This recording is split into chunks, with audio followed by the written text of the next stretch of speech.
মার্কিন president Donald Trump ইসরায়েলের সঙ্গে সৌদি আরবের সম্পর্ক স্বাভাবিক করার জন্য বেশ অস্থির হয়ে আছেন। এই মাসের শেষে সৌদি যুবরাজ মোহাম্মদ বিন সালমান MBS এর হোয়াইট হাউস সফরের কথা রয়েছে। তার সফরের আগে কিংবা সফরের সময় ট্রাম্পের সেই চাওয়া পূরণ হবে কি? বিশ্লেষকরা সেই সম্ভাবনা নাকচ করে দিয়েছেন। কয়েক দশকের শত্রুতার পর ইসরায়েল এবং সৌদি আরবের মধ্যে কূটনৈতিক সম্পর্ক স্থাপন মধ্যপ্রাচ্যের রাজনৈতিক ও নিরাপত্তা পরিস্থিতিকে বদলে দিতে পারে। আর যদি তা হয়, তাহলে এই অঞ্চলে মার্কিন প্রভাব আরও বৃদ্ধি পেতে পারে। কিন্তু সৌদি যুবরাজ তো শর্ত ঝুলিয়ে রেখেছেন। তিনি চান দ্বিরাষ্ট্রভিত্তিক সমাধান। ট্রাম্প গত মাসে বলেছিলেন তিনি আশা করেন সৌদি আরব খুব শিগগিরই অন্যান্য মুসলিম দেশের সঙ্গে যোগ দেবে, যারা 2020 সালে আব্রাহাম চুক্তিতে ইসরায়েলের সঙ্গে সম্পর্ক স্বাভাবিক করেছে।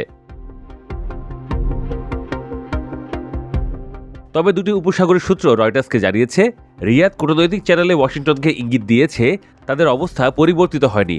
ফিলিস্তিন রাষ্ট্রের জন্য এটি পথনকশায় সম্মতি থাকলেই কেবল তারা চুক্তিতে স্বাক্ষর করবে। রিয়াদ বলেছে এর উদ্দেশ্য হচ্ছে কূটনৈতিক ভুল এড়ানো এবং প্রকাশ্যে যে কোনো বিবৃতি দেওয়ার আগে সৌদি আরব ও মার্কিন অবস্থানের মধ্যে সমন্বয় নিশ্চিত করা। সূত্র জানিয়েছে মূল লক্ষ্য হল 18 নভেম্বরে হোয়াইট হাউসে আলোচনা বা তারপরে যে কোনো ধরনের বিভ্রান্তি এড়ানো।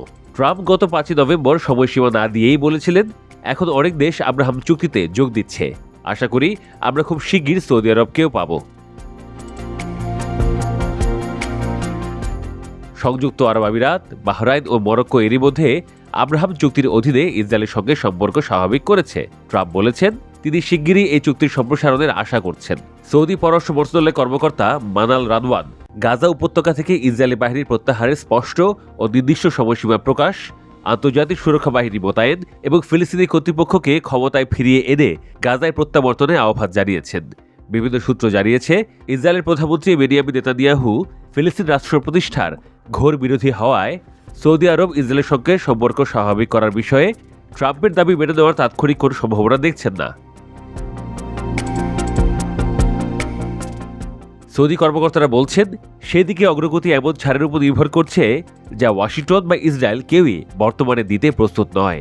বিশ্লেষকদের মতে MBSও সম্ভবত ট্রাম্পের সঙ্গে নিজের প্রভাব ব্যবহার করে সার্বভৌম ফিলিস্তিন রাষ্ট্র প্রতিষ্ঠার জন্য আরও সুস্পষ্ট এবং জোরালো সমর্থন চাইবেন।